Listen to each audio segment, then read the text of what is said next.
Give me that story of North, South. We brought President Bola Ahmed Tinubu. Katsina voted for him when Lagos, where he's from, did not vote for him.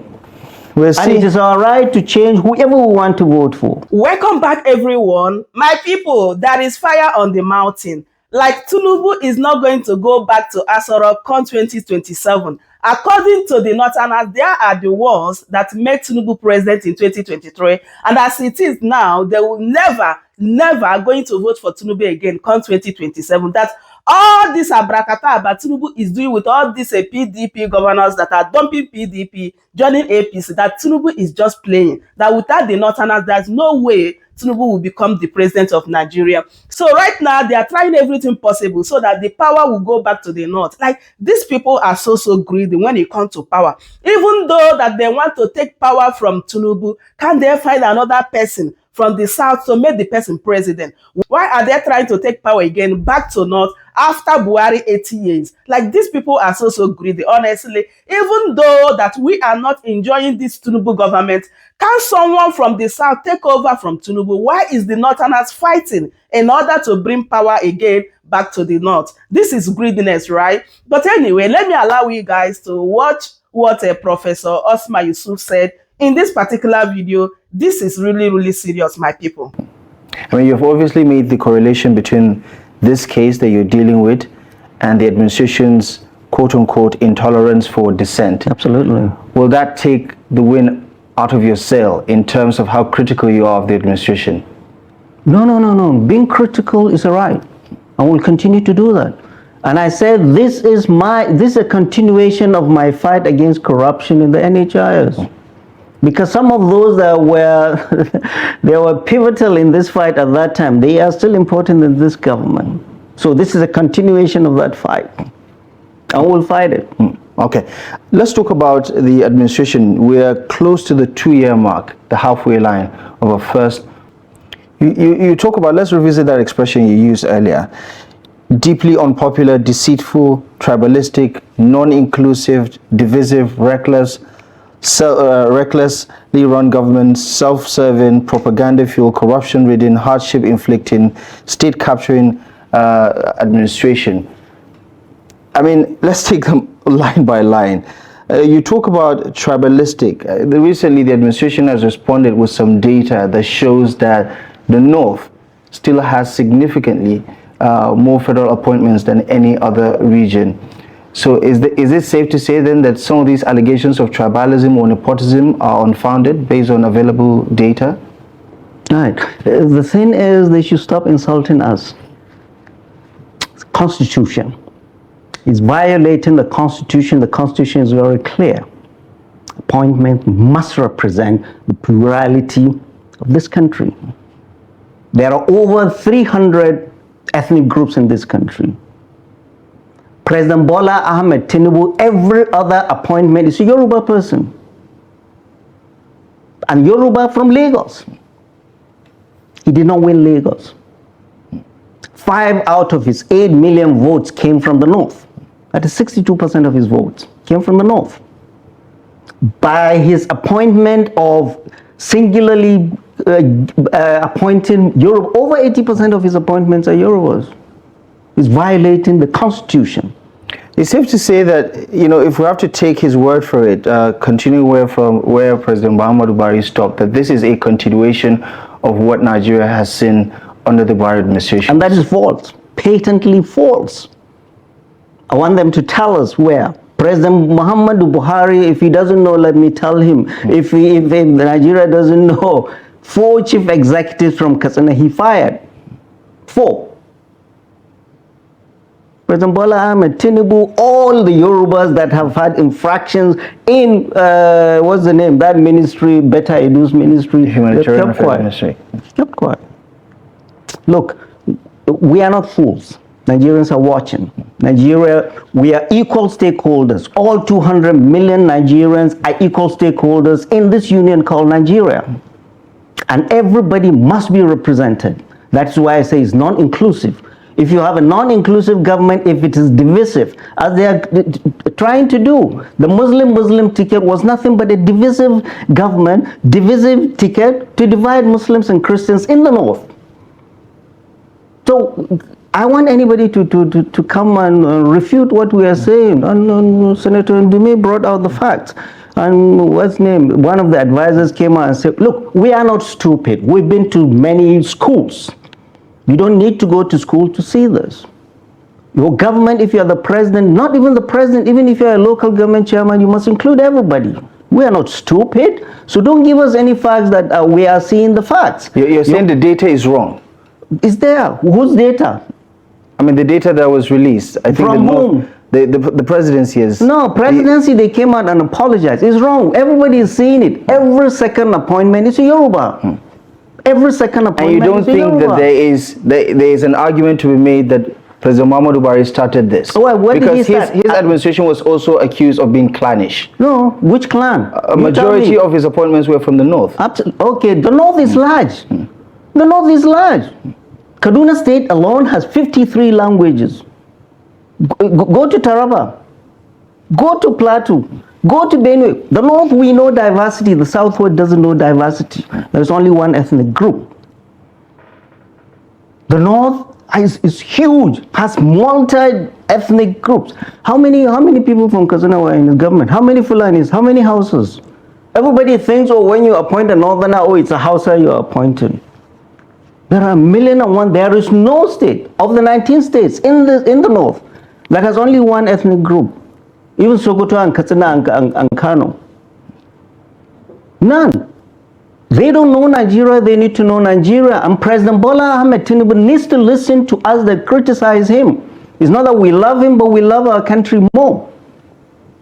This is our country. We all are equal stakeholders in this union, and we all must be represented. And wherever we see anything wrong, we will speak up. End of story, because that is what God has given us that right to do as citizens, and the Constitution gave us that right.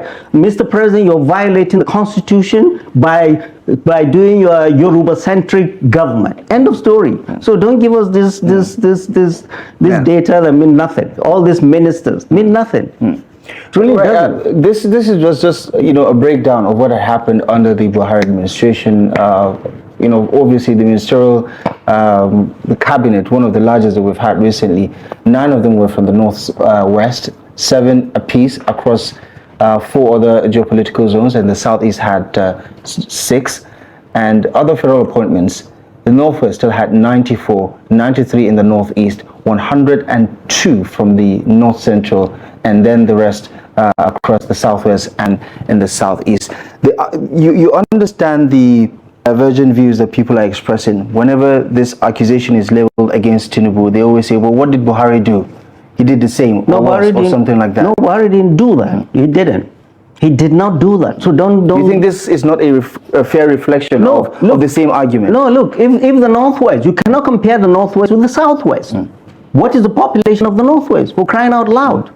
What is the population of the Southwest?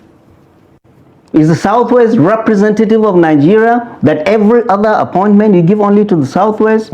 Look, we are equal stakeholders in this union called Nigeria. If he wants to continue with this Yoruba-centric appointment and government, he should be our guest. Continue doing that. But we are raising our voices and tell him it's wrong. Absolutely. And let's move on. And just a final point on this one. Do you think the regionalization of the conversation around governance helps us address the problem, or is it worsening the situation that we're dealing with? No, all politics is local. All politics is local. President Bola Ahmed Tinubu is not representing Lagos, is not representing Yorubas, he's representing the Federal Republic of Nigeria. If you're a senator from my district, you are representing me. When you go to the Senate, you represent me and my issues, not the issues of Lagos. End of story. All politics is local. When you become the president, you take care of everybody else. End of story. End of story. So regionalization, whatever, yes, every region, every person, every ethnic group has the right to advocate for its piece of the pie. End of story. All right, let's segue into the current state of affairs, especially talking about the all too familiar issue of insecurity. The North Central has been in the news over the past couple of weeks or months. There I say Plateau State, Benue State, Niger State, Kebbi State, Kwara, for instance, most recently with the reported emergence of a new terror group. In a visit to Benue State, the National Security Advisor did allude to how they have inherited quite a dire situation, which explains their inability to solve the problem based on the expectations of Nigerians.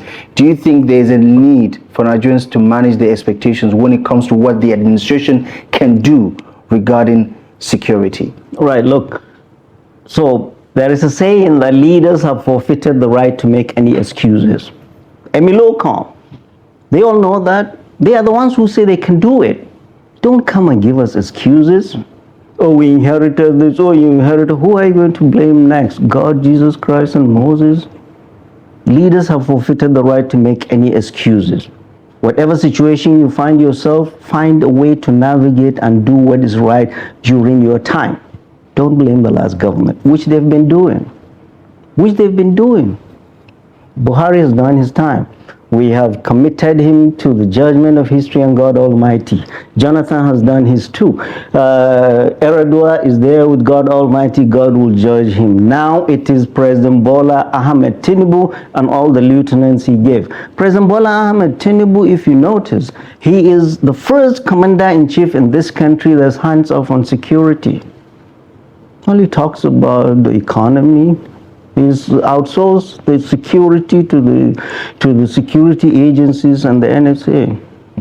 Where is he? Shouldn't he be in Benue?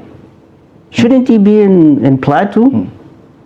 Hasn't he empowered the North enough, Prof, to address this issue? No, look. I mean, the Minister of State for Defense is from Zamfara. Look, you can bring the Minister of State from anywhere, Minister of whatever from anywhere. Is not empowering. It is your government, Mr. President. And we need to see you hands-on. We need to see you there. We did not vote for Minister of State or Minister or the NSA. We did not vote for any one of them. They are your appointees.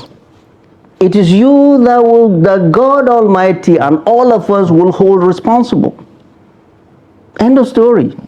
Do you think he's really not hands-on when it comes to... He hasn't been. He's never been. Oh, you don't need to. How many times has he visited anywhere? How many times has he talked about security? You don't see him hands-on. He is there releasing sterile statements about security. People do not feel the president is there for them when he should be there.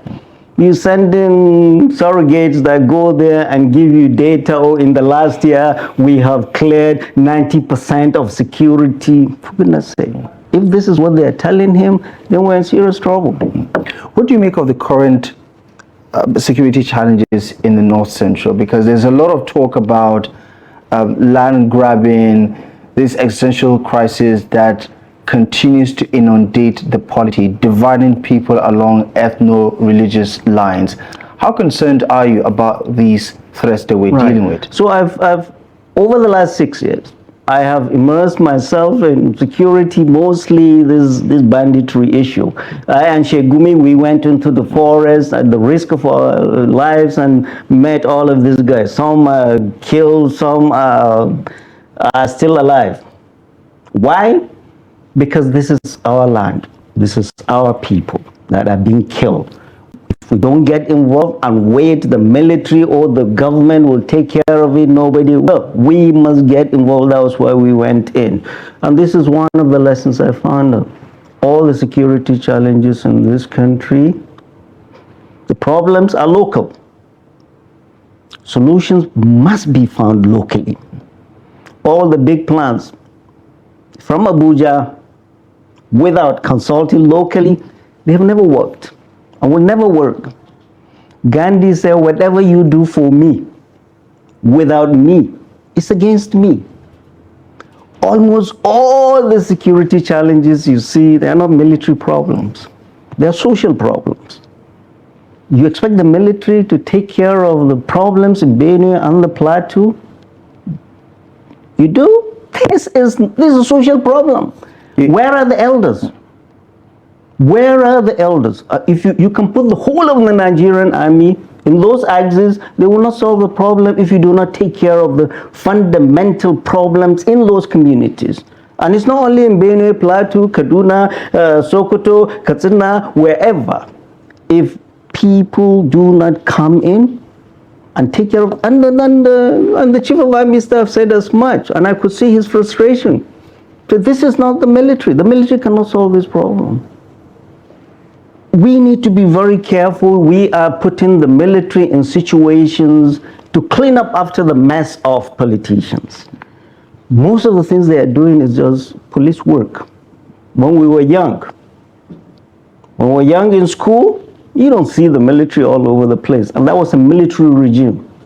Now the military is all over, in all the 36 states and the federal capital territory. Everywhere the military, in a democracy. During the military, we never used to see them. When you have issues like this, mobile police, when mobile police comes into town, you know, the bad guys know some big guys are in town. Everybody gets. Now, whereas the mobile police, they are here guarding Ogas and their wives and their side chicks. Well, that seems to be one of the issues, and we understand that the Inspector General of Police has granted yet another directive again to withdraw some of these allocations from very important personalities in the country. I mean, that has been the norm or the standard has been made over the past couple of years, even though the implementation has left much to be desired. But in talking about security, Lieutenant General T.Y. Danjuma recently did make another point again about communities taking care of their own security, defending themselves. The governor of Jigawa State countered that this could lead to anarchy. But if you piggyback off of what the governor of Borno State recently about the Nigerian military losing ground to Boko Haram, and you factor in all of these issues across the regions, right? How concerned are you that a self-help is not only going to become an advice, but a no-brainer for all the communities affected? Right. I mean, so why would anybody pick up guns or clubs or whatever to protect himself? You ask. The fundamental, look at the Constitution, the only reason for a government being a government is to protect the welfare of the people and secure its people. So anywhere you see that, it means government has failed. End of story. Government has failed. I lived in the United States where people have the right to carry guns, right?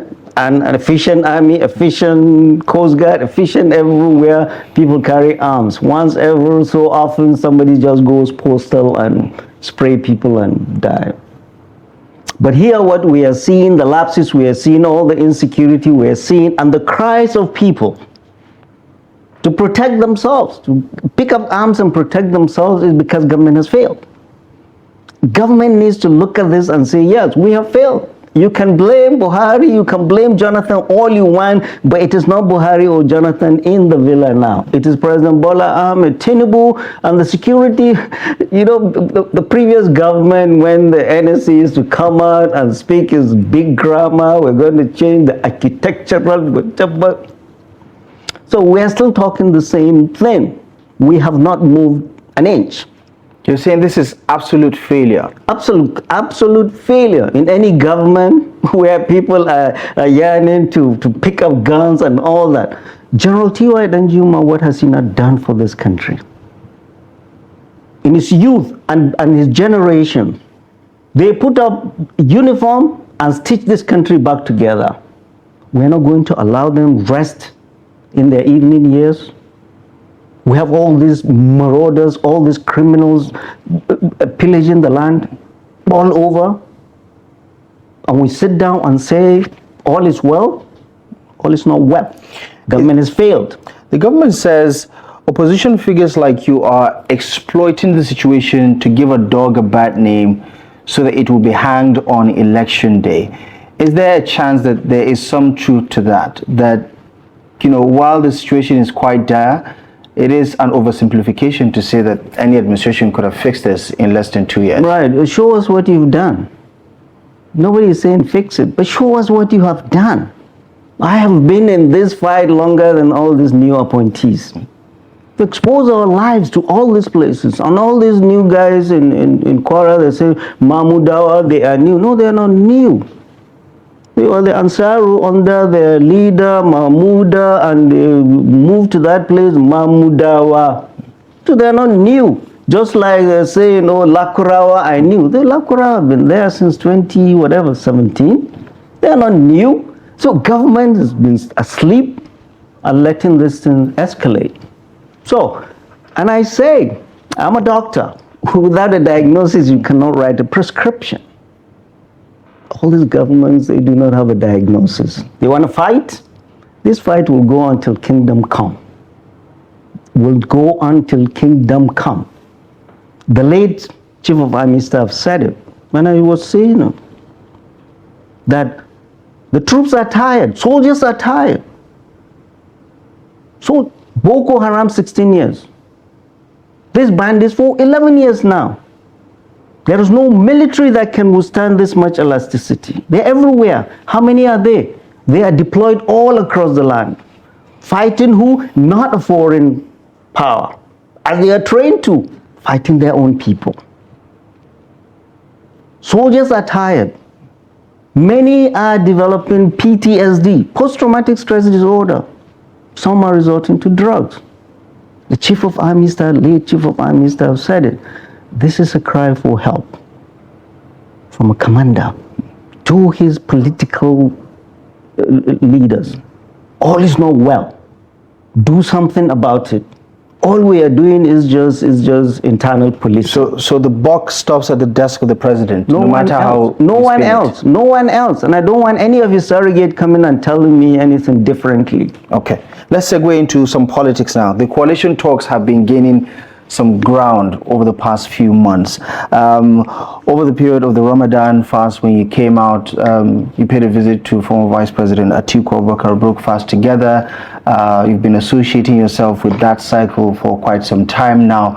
Give me an understanding about what is actually the end game here, because it looks like an attempt to grab power by uniting all the forces together.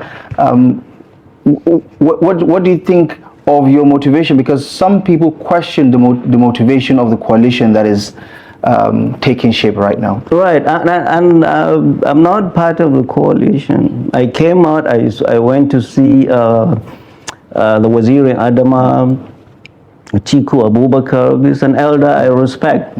And he was very vocal in supporting me while I was incarcerated. So I needed to go and say thank you to him.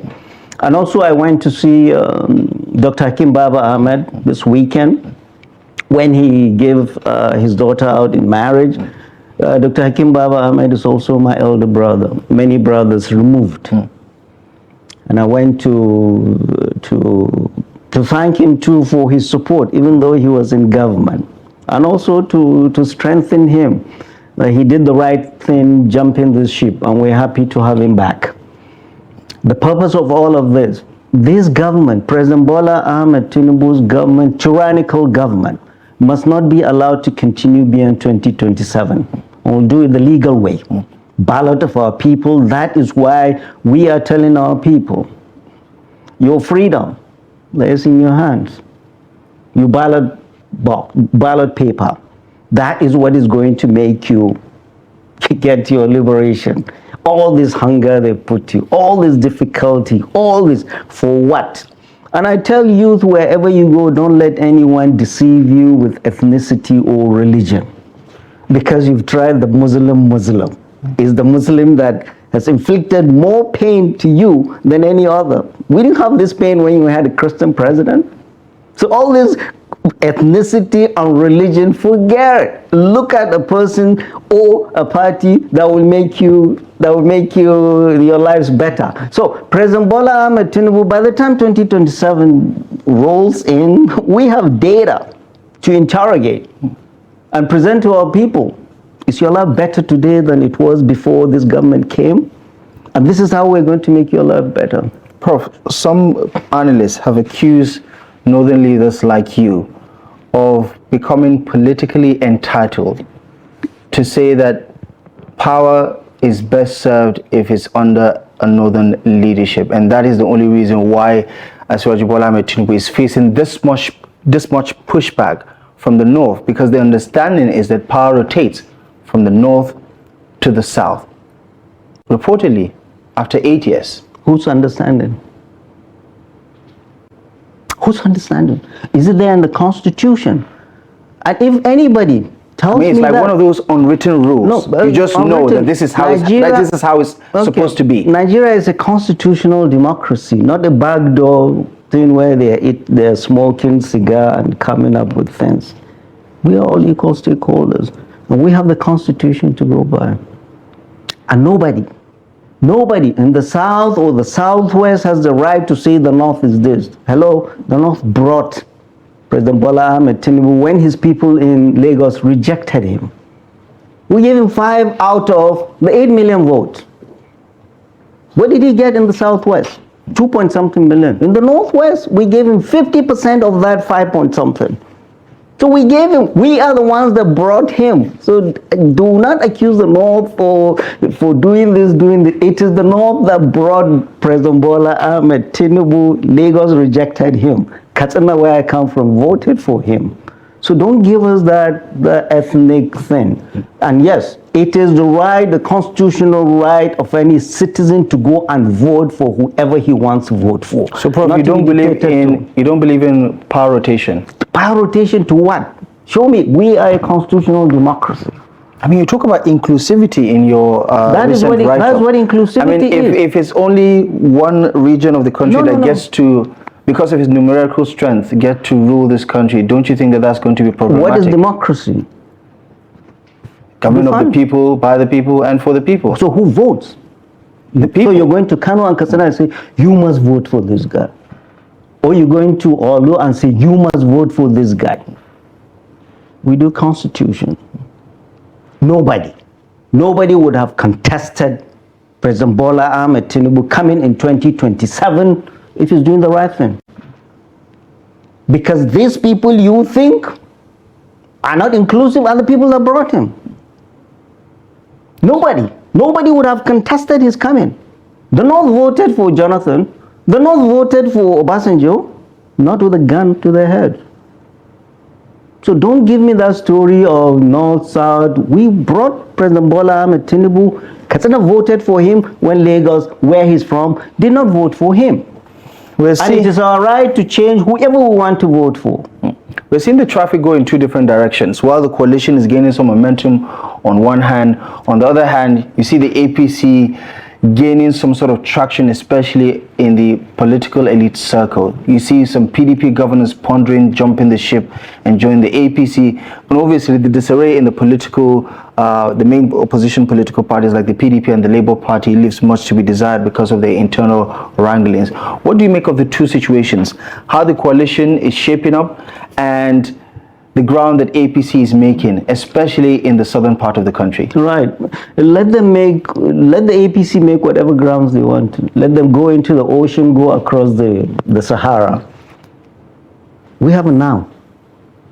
We voted for a president to do work for us now.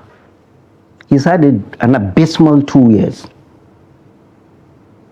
He's not going to correct it. He's looking forward to get another 4 years. From day one, his attention has been to go to 2027. Not to make the lives of Nigerians better. Not to make the lives of Nigerians. So he can get whatever governor, he can intimidate whatever governor or whatever he wants. His FCT minister can make all the noise, he can declare all the state of emergency he wants. The people will decide on 2027. But, Mr. President, you have 2 years to correct the mess you've created over the last 2 years. We are fed up with this fixation with 2027 when our people are dying of hunger. When our land is drenched in blood all across the land. Benue, 50, Plateau, 100, Katsina, 200, Zamfara, this. And you are there in Lagos or in France or wherever you are talking about 2027. It's actually back in the country. I'm not sure. Oh, I didn't know that. Yeah. What manner of president did we elect? What manner of president did we elect? We did not elect you to look at 2027. And anyone, you can write or say whatever you want to say about 8 years North, South, or whatever we're looking at now. The North brought President Bola Ahmed Tinubu to power. He's not done anything for this country but created hardships for this country. We're going to the second year in 4 weeks. And you're looking ahead instead of looking, how are you going to, and the arrogance. doesn't care about what people say. And the National Assembly or do nothing National Assembly that are just there to stamp whatever he says. That's just a disgrace, to be honest. They truly are. And if we have to consider that if an election is going to be conducted today, what will stop President Bola Ahmed Tinubu from winning an election? He will lose, not only lose, but he will lose and lose his they used to say, lose his deposit. I do not see, I'm from Katsina, I do not see anybody. All his surrogates from Katsina, they can say, or they can tell him whatever lies they want to tell him. People are fed up. Mr. President, listen to the voice of the people. Listen to us that criticize you. It's not because we love you, but we love this country more. People are suffering. All these people that come and lie to you and say security is better, or life is better, the economy, the GDP, we live with the people. We see the sufferings of our people every day. Life is hard for people. Electricity, how many hours? You had a front page on Daily Trust the other day. Kano, Katsina, and Jigawa, they get only 2 hours of electricity every day. And here we have a minister talking about A ban, B ban, Z ban. And then Aso Villa, they've given up on the collapsed grid, and they are going to spend 10 billion for solar. This government is disconnected. Prof, they say that's just plan B. That's not to say that they are jumping the ship and leaving the people with the national grid. Who? The presidency's explanation that there's nothing unusual about it. Look. Believe what you may about this government, but we've had many. People have lost hope. There is a chasm, a widening chasm between the people and the government. People do not trust whatever, not only the central government, but the state governments tell them, because they do not see any difference in their lives. They go to the market every day, they see workers. Have they been paid the minimum wage? Even the military, even soldiers in the war front, have they been paid the minimum wage? They are there putting their lives to protect us, and all over. And they here in Abuja, it's one lie in the morning, in the afternoon is a different one, in the evening, and they come out in a $1,000 suit talking big grammar that is meaningless. They need to get out of Abuja and go and see their people. Yeah. And that is the purpose. If I'm a president and appoint ministers, that's the purpose of appointing ministers from all over the country. Go to your people, come back and give me feedbacks. Right. Prof, some have also accused opposition voices of pandering to Nigerians, weaponizing the suffering of the country because of the economic hardship, which, by the way, cannot be completely divorced from global developments, right? But that all the key political figures in the opposition are well-known people with proven track records. Does anybody on the other side inspire you to say that, listen, if today Nigerians decide to go with an alternative in 2027 other than President Bola Ahmed Tinubu, what are the chances that these problems can be addressed? It's just the political will. The political will and honesty and sincerity of the people. People are suffering. You spend billions to go and buy a brand new aircraft for a creature comfort. You're spending 10 billion for your solar. You're sending billions for your luxury cars. And you are telling us in Insta, please bear with us, please this. We should listen to people. I had a beautiful homily by Pastor Tunde Bakari during this Easter, talking to the president and members of the National Assembly. And this is what all men of God in all religions should be telling our leaders. People are suffering. It is the duty and responsibility. It is responsible. This government, they are the ones that are responsible for the sufferings of our people. This is what religious leaders should be talking about, not fighting themselves or not getting money and keeping quiet. You would encourage them to step in and discuss the polity? Absolutely. It's not discussing the polity. What Tunde Bakri said is speaking the truth. And that is what the scripture, that is the way the scripture put on clerics, on clergy, all over the world. No cleric will sit down there and see his people suffering and dying of hunger while he has the big rise that came from Abuja and keep quiet. This is not going to end there. It will all consume us. These people were seen as bandits. We used to laugh at them. Now we run away. They captured the general and they had to pay to get him out. A general that has served his country for over 30 years. A general that has served his country for over 30 years. This is a sign of failure and a big blow to the government and the security agencies. None of us is safe. None. So if we are here in Abuja deceiving ourselves that all is well, this thing will consume us. I've been in this country since I've been back. I've seen the number of people dying, the number of states going that way, the number of local governments and if they think whoever it is inciting violence elsewhere for their 2027 agenda, it will consume them. But God Almighty will have mercy on people and make sure those criminals in and out of government that are inciting all of this, God will deal with them. Right. Prof, finally, let's get your forecast on what if the coalition doesn't get its act together. What if President Bola Ahmed Tinubu wins 2027? What then? Well, that's too much it's too hypothetical. We have 2 years to go. I have never seen a government since I've been back. I came back during Jonathan's time. Never seen a government just 2 years, barely midway, is getting so much trouble. So much trouble. He's not focused on doing the right thing. He is deceitful. He is trying to divide people. He's not inclusive. He's trying to grab money for his friend You're accusing the president of corruption? Absolutely. Absolutely. This is his government. This is his government. That Lagos-Calabar highway of 15.6 trillion, did it go through the due process? Did it? Was it appropriated by the National Assembly? No money should be spent, not a kobo, by any executive that is not appropriated by the National Assembly. Well, they were blaming President Buhari ways and means of spending 22 trillion in 8 years. But Mr. President spent 15.6 trillion. Yeah, the National Assembly gave it a green light at the end of the day.